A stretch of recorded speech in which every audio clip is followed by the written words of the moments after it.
नमस्ते दोस्तों, मैं विनायक आंबेकर और आप देख रहे हैं नव भारत 2047 यूट्यूब चैनल। तो दोस्तों, 2024 के चुनावी माहौल में एक शब्द पर बड़ी चर्चा हो रही है। वो शब्द है मोदी की गारंटी। आमतौर पर अंत्योदय, आर्थिक विकास, इंफ्रास्ट्रक्चर का विकास, युवाओं का और महिलाओं का सबलीकरण, ऐसे विषयों पर मोदी की गारंटी की चर्चा आपने सुनी रहेगी। हमेशा मोदी जी भी इस पर पर्याप्त विवेचन करते रहते हैं।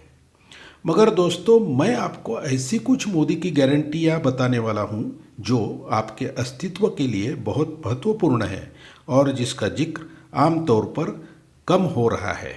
तो इस वीडियो में हम देखेंगे मोदी की गारंटी, भारत में हिंदुओं की सुरक्षा पार्ट 1। दोस्तों, आपने अभी तक इस चैनल को सब्सक्राइब नहीं किया है तो ज़रूर कीजिए। दोस्तों, आप जैसे देश के कई हिंदू बांधव उनकी सुरक्षा को लेकर जो गंभीर संकट आज देश में खड़ा हुआ है उसको समझे नहीं है। तो उस संकट को मैं पहले आपको समझाता हूँ। गए कई सालों से अपने देश में मुस्लिम समाज के ऊपर कई राजनीतिक पार्टियां और अन्य गुट विभिन्न प्रयोग कर रहे हैं। पहला गुट ओवैसी जैसे मुस्लिम नेता का है, जो हमेशा सामान्य मुस्लिम भाइयों को भड़काने का, उनके ऊपर अन्याय हो रहा है ऐसी झूठी नैरेटिव बनाकर उनके मन में असुरक्षितता की भावना पैदा करने का काम गए कई सालों से कर रहे हैं। ओवैसी चाहते हैं कि उनकी राजकीय पार्टी को ही डरे हुए मुस्लिमों के सारे वोट मिले। पूरे भारत का विचार किया जाए तो आपको हर एक मुस्लिम बहुल इलाके में यही काम करने वाले ओवैसी जैसे अन्य अलग अलग मुस्लिम नेता भी नजर आएंगे। दोस्तों, दूसरा तबका है कांग्रेस, समाजवादी पार्टी, राष्ट्रीय जनता दल, एनसीपी, उबाठा सेना जैसी वंशवादी पार्टियों का। चंद मुस्लिम नेताओं को अपने पार्टी में पद देकर उनके जरिए मुस्लिम तुष्टीकरण की राजनीति ये पार्टियां पहले से करती आई है। मुस्लिम समाज में हिंदू फोबिया तैयार करने का काम ये लोग जोर शोर से करते रहते हैं, क्योंकि मुस्लिम समाज के असली विकास की ना तो इन्हें चिंता है और इनके पास उसका कोई विचार या प्लान भी नहीं है। तो इन सभी आजकल इंडिया गठबंधन में शामिल हुई पार्टियों का मकसद भी मुस्लिम समुदाय का चुनावी में वोट के लिए उपयोग करने का है। एक तीसरा बड़ा महत्वपूर्ण, मगर जिसके ऊपर किसी का ज़्यादा ध्यान गया नहीं है, वो तबका है मुस्लिम धर्मगुरुओं का।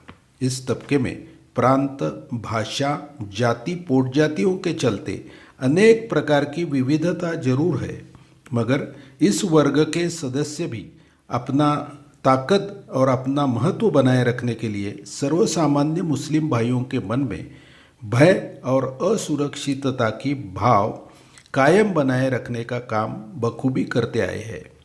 इस तीसरे तबके ने भारतीय मुस्लिम समुदाय में धर्मांधता और हिंदुओं के प्रति घृणा और तिरस्कार पैदा करने का काम हमेशा किया है। दोस्तों, एक चौथा तबका है जो बहुत ही खतरनाक है और इस्लामिक स्टेट जैसे अंतर्राष्ट्रीय अतिरेकी संगठनों के नियंत्रण में काम करता है, जो आतंकवाद को बढ़ावा देकर अपने देश में अस्थिरता पैदा करना ही उनका एकमेव उद्दिष्ट रखा हुआ है। तो दोस्तों, ये चारों तबके इकट्ठा आकर आज देश में एक हिंदू विरोध की इकोसिस्टम तैयार हुई है, जिसका एकमात्र उद्दिष्ट हिंदुओं को प्रताड़ित करके उनके अनेक तरीके अपनाकर उनका धर्मांतरण करना, और यदि हिंदू विरोध करते हैं तो उन्हें मारकर अपना गजवाए हिंद का सपना साकार करने का है। कुछ समय पहले मुस्लिमों की एक महत्वपूर्ण धार्मिक संस्था दारुल उलूम देवबंद ने गजवाए हिंद यानी भारत को मुस्लिम राष्ट्र बनाने की घोषणा को अपने धर्म तत्वों के अनुसार सही बताया है। यानी हिंदुओं का विनाश करना या भारत के मुस्लिमों का जो उद्दिष्ट है उस बात को उन्होंने अपना समर्थन दिया है। भारत की विद्यमान आबादी 130 करोड़ है, ऐसा कहा जाता है। उसमें से हिंदुओं की आबादी लगभग 80% मानी जाती है। तो 100 करोड़ की संख्या में रहे हिंदुओं को 20 करोड़ आबादी वाले मुस्लिम कैसे मारेंगे, ऐसा सवाल आपके दिमाग में जरूर आ सकता है। अनेक मीडिया वाले भी ऐसा ही नैरेटिव चलाते रहते हैं। तो आओ मैं आपको हाल ही में हुई कुछ चुनिंदा घटनाओं से साझा करता हूँ। भाजपा की प्रवक्ता सुश्री नुपुर शर्मा ने मई 2022 में एक टीवी डिबेट में प्रॉफेट मोहम्मद के बारे में कोई गलत अप्रस्तुत टिप्पणी कर दी थी। वैसे उनके तरफ से यह स्पष्टीकरण दिया गया कि उन्होंने सिर्फ इस्लामिक हदीस में जो बात लिखी हुई है उसे ही कोट किया था, मगर बाद में उन्होंने इस बात पर अपना माफ़ीनामा भी पेश किया और भारतीय जनता पार्टी ने 6 साल के लिए उनको पार्टी से निकाल भी दिया। मगर जो मोदी विरोधी, हिंदू विरोधी इकोसिस्टम अपने देश में बना हुआ था, उसको इस घटना में मोदी विरोध का एक भारतीय सरकार को चैलेंज करने का एक अच्छा अवसर नजर आया और इस घटना को अंतर्राष्ट्रीय स्तर तक पहुंचाया गया। इसके बाद जो घटनाएं घटी वो सभी सामान्य हिंदू भाइयों की चिंता बढ़ाने वाली घटना है। मैं उस घटनाओं की संक्षिप्त जानकारी आपको देता हूँ। दोस्तों, 22 जून 2022 को महाराष्ट्र के अमरावती शहर के केमिस्ट उमेश कोल्हे की इसीलिए हत्या कर दी गई कि उसने नुपुर शर्मा के बारे में कोई पोस्ट अपने सोशल मीडिया अकाउंट पर रीपोस्ट करी थी। और सबसे चिंताजनक बात यह है कि इस घटना को अंजाम देने वाली व्यक्ति डॉक्टर यूसुफ खान उमेश खोले का ग्राहक और कई सालों से अच्छा दोस्त भी था। 28 जून 2022 को उदयपुर राजस्थान में एक हिंदू दर्जी कन्हैया लाल की बेरहमी के साथ हत्या कर दी गई और इस हत्या का वीडियो बनाकर तुरंत सोशल मीडिया पर डाला गया। कन्हैया लाल का अपराध इतना ही था कि उसने नुपुर शर्मा के समर्थन में कुछ पोस्ट सोशल मीडिया पर डाला था। चिंता की बात यह है कि कन्हैया लाल के हत्यारे हत्या के समय लाइव रिकॉर्डिंग करके आम जनता को डरा रहे थे। गुस्ताख ए नबी की एक सजा सर तन से जुदा। नुपुर शर्मा के मामले में देश के अलग अलग हिस्सों में नुपुर शर्मा का समर्थन करने वालों के खिलाफ बिहार के आरा में, गुजरात के अहमदाबाद में, तिरहट बिहार में, सूरत गुजरात में, भिलवाड़ा राजस्थान में, आगर मध्य प्रदेश में ऐसे कई जगहों पर हमले हुए। मध्य प्रदेश की भोपाल में एक इंजीनियरिंग के छात्र की लाश रेल पटरी पर पाई गई। उसने भी नुपुर शर्मा के समर्थन में पोस्ट की थी। तो दोस्तों, इस सब घटनाक्रम का एक ही संदेश है कि देश भर की अनेक मुस्लिम भाइयों के दिमाग में गजवाए हिंद का भूत और हिंदुओं के प्रति देश भावना ठूस ठूस कर भरने में भारत की हिंदू विरोधी इकोसिस्टम कुछ हद तक सफल हुई है और हिंदुओं का जीवन भारत में उन्होंने असुरक्षित कर दिया है। और ऐसी अन्य कई घटनाओं को देखें तो ये सत्य भी सामने आया है कि इस्लामिक स्टेट जैसे अंतर्राष्ट्रीय अतिरेकी संगठन भारत में अपने स्लीपर सेल बनाने में कुछ हद तक यशस्वी हुए हैं। तो दोस्तों, अब ऐसे परिस्थितियों में इस देश में हिंदुओं को उनके सुरक्षा की गारंटी किस राजनीतिक दल से मिल सकती है, इसका विचार करेंगे। मैंने पहले जिस हिंदू विरोधी इकोसिस्टम का जिक्र किया है उसका दूसरा तबका इंडिया गठबंधन की सभी राजकीय पार्टियां हैं। कांग्रेस इस गठबंधन की बड़ी और पुरानी पार्टी है। कांग्रेस का पूरा इतिहास देखेंगे तो वो कट्टर हिंदू विरोधी और मुस्लिम तुष्टीकरण करने वाली पार्टी है। श्री राम जन्मभूमि मुक्ति आंदोलन में कांग्रेस की भूमिका हमेशा कड़े विरोध की रही है। पंडित नेहरू से लेकर सोनिया गांधी तक कांग्रेस के सभी नेताओं ने समय समय पर मंदिर का कड़ा विरोध किया है। राम सेतु के मामले में सुप्रीम कोर्ट के सामने पेश किए हुए हलफनामे में तो प्रभु श्री राम को एक काल्पनिक व्यक्ति बताने तक के निचले स्तर पर कांग्रेस नेता सोनिया जी के नेतृत्व वाले यूपीए की सरकार गई थी। तो दोस्तों, कांग्रेस कभी भी इस देश के हिंदुओं को सुरक्षा नहीं दे सकती है, यह तय है। इंडिया गठबंधन की दूसरी बड़ी पार्टी तृणमूल कांग्रेस का भी इतिहास हिंदू विरोध और मुस्लिम अपीजमेंट का ही है। हाल ही में पश्चिम बंगाल की नॉर्थ 24 परगना जिले के संदेशखाली गांव में तृणमूल नेता शेख शाहजहां के विरोध में तीव्र आंदोलन निदर्शन वहां के हिंदू जनता ने स्वयं स्फूर्ति से किए थे। यह मुस्लिम नेता वहां की हिंदुओं की जमीनों पर जबरन कब्जा करता था और हिंदू महिलाओं का यौन उत्पीड़न करता था। इन आंदोलनकर्ता ने वहां पर शेख शाहजहां के खिलाफ अनेकों बार मुकदमे दर्ज किए थे, मगर पश्चिम बंगाल की तृणमूल कांग्रेस की सरकार उसे बचाने की कोशिश करती रही। केंद्रीय जांच एजेंसीज ने शाहजहां का कब्जा मिलने के लिए सुप्रीम कोर्ट तक कानूनी गुहार लगाई, उसके बाद उन्हें उसका कब्जा मिल सका। तो यह है तृणमूल कांग्रेस का हाल। इंडिया गठबंधन की तीसरी बड़ी पार्टी डीएमके है। उनका हिंदू द्वेष का एजेंडा उनका हर नेता बार बार चलाता है।